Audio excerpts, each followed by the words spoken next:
Welcome to The Explainer. Today, we are diving deep, and I mean really deep, into a super clever solution for a massive engineering problem. So let's just jump right into the big question, shall we? How do you stop the ocean from crushing a pipeline like a soda can 3,000 meters underwater? I mean, we're talking about pressures over 300 bar down there. That is an absolutely immense force, and for engineers, this is a huge problem. Okay, so to get at new gas fields, companies have to lay these pipelines in some of the most extreme, most hostile environments you can imagine.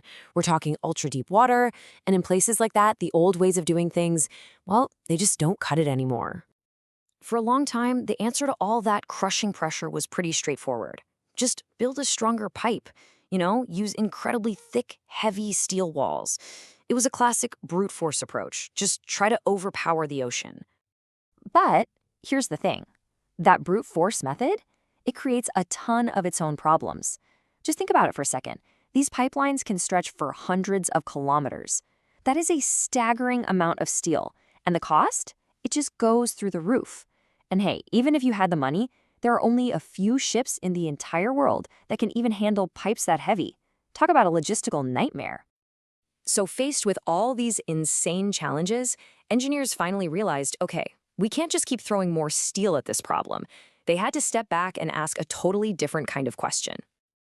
For decades, the whole design philosophy was just about resistance. The main question was always, how strong do we have to make this pipe to fight the ocean? It was basically a constant battle, man versus sea. But this new approach, this thing called extreme, it completely flips the script. Instead of just fighting that external pressure, it asks a much smarter question. How can we manage all the forces at play, both inside and outside the pipe, to create a kind of balance? And that right there brings us to the absolute key concept, differential pressure. See, it's not actually the 300 bars of pressure on the outside that crushes the pipe by itself. It's the difference between the pressure outside and the pressure inside. And if you can manage that difference, well, then you're in control. So how does this actually work in the real world? Well, the whole extreme idea is this really clever two-part system.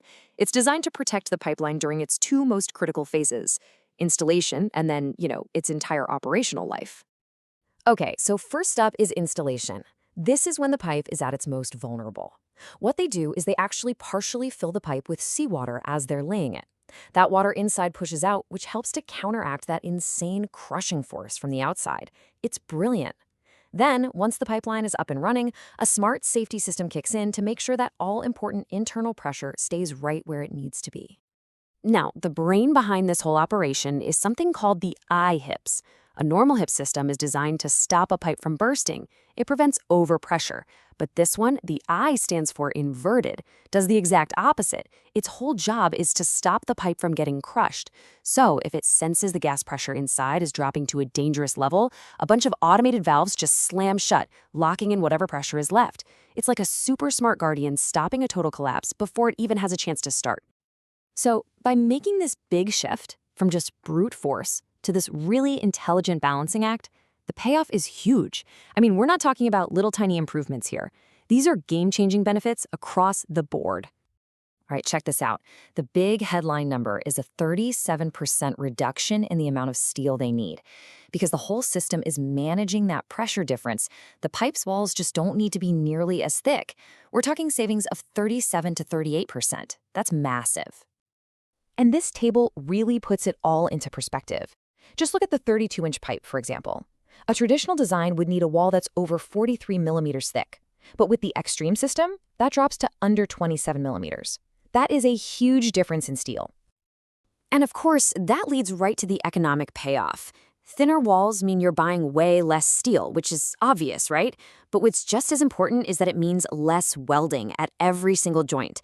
And that speeds up the entire installation process like you wouldn't believe, saving a ton of time and money on renting those super expensive specialized ships. Okay, so this whole thing sounds almost too good to be true, doesn't it? A solution that's smarter, thinner, cheaper, and faster. But when you're talking about high-stakes engineering, especially in an environment this brutal, you've got to ask, what are the risks? So, yeah, what is the catch? What's the weak spot in a system that depends so much on keeping that internal pressure up? I mean, what happens if that pressure is just gone all of a sudden? Well, the biggest risk they've identified is a very specific scenario.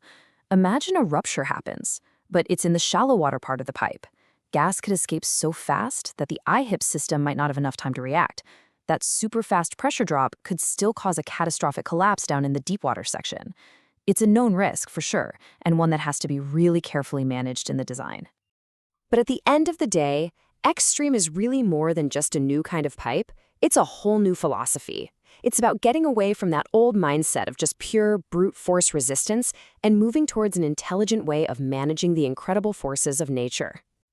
And that really leaves us with a final thought, doesn't it?